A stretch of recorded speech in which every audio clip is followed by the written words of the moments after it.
सासंग जी प्यार से बोलिए धन्यवाद। सासंग जी राजा पीपा जो पीपा ये पहले जो है राजा था, बाद में ये बहुत पहुंचा हुआ भक्त भी हुआ है। और ये पहले देवी को पूजता था। एक बार इसके राज में संत आए, उनकी सेवा के लिए वो रात रुके, तो उसने अपना मंत्री भेजा भी जो उन्हें चाहिए उन्हें दे के आओ। अब वो संत कहने लगा भाई हमें तो राजा से मिलना है, उससे मिलवाओ।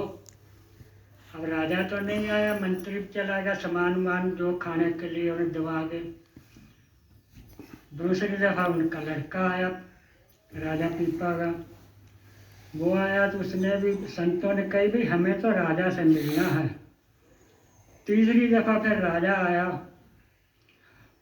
तो वो उसे कहने लगे संत तू देवी को पूजता है, पर देवी को कल जब पूजे ना तो उसे कहिए कि मुझे मुक्ति चाहिए, तुझे इसका जो जवाब मिलेगा उसको सुन लीजिए। अब वो दूसरे दिन गया, वो देवी माता जो थे रोज प्रकट होती थी, जब वो मंदिर में जाता था पूजा करता था, तो उस दिन वो देवी प्रकट नहीं हुई। जब वो नहीं प्रकट हुई तो अगले दिन फिर गया।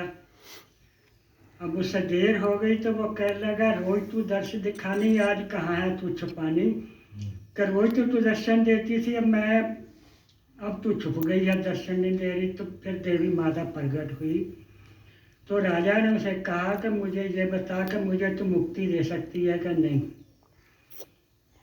अब देवी माता कहने लगी इस संसार के जो भी चीज़ें हैं तू जो चाहे मैं तुझे दे सकती हूँ, पर मैं तुझे मुक्ति नहीं दे सकती।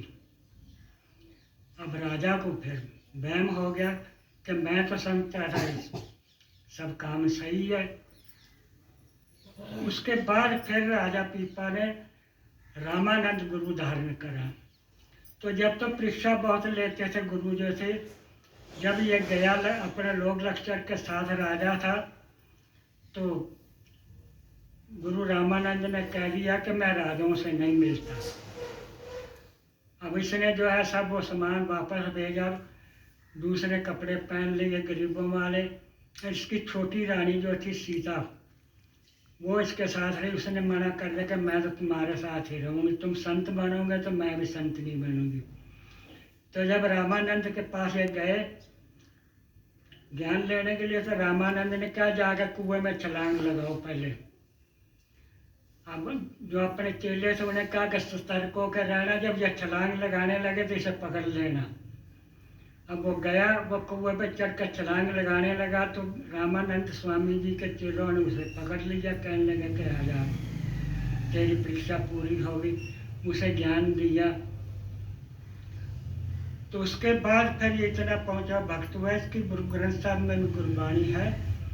तो वो ये जो एक बार इनके पास जो आजकल ये भगवे कपड़े पहन के फिरते रहते हैं, हम संत हैं तो मांगते फिरते हैं। संत जो है वो मांगता कभी नहीं, संत तो देने वाला होता है। वो एक आ गया इनके पास भगत पीपा जी के पास, कहने लगा मुझे ये छोटी रानी जो थी सुंदर, कहने लगा मुझे एक रात के लिए अपनी ये रानी दे दो। वो संत था, कहने लगा जाओ ले जाओ। अब सारी रात वो जो है उसे लेकर चलता रहा कि मैं कहीं दूर ले जाऊँ तो इसे रख लूँगा। अब जब दिन निकल गया तो रानी ने मना कर दिया उसके साथ चलने से, कहने लगी अब मैं तेरे साथ नहीं चलूँगी, क्योंकि मुझे मेरे पति ने एक रात के लिए तेरे साथ भेजा था। अब वो जो है कुछ ज़बरदस्ती करने लगा तो उसने चारों तरफ देखा, सब सीते सीता उसे नजर आने लग गई, जिधर ध्यान वो करे उधर सीते सीता देख रही। अब वो फिर उसने उसके चरणों में नमस्कार करी, माफ़ी मांगी और उसे वापस छोड़ के गया।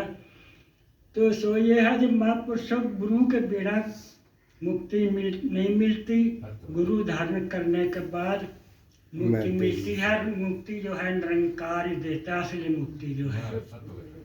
साथ संग जी धन्यवाद।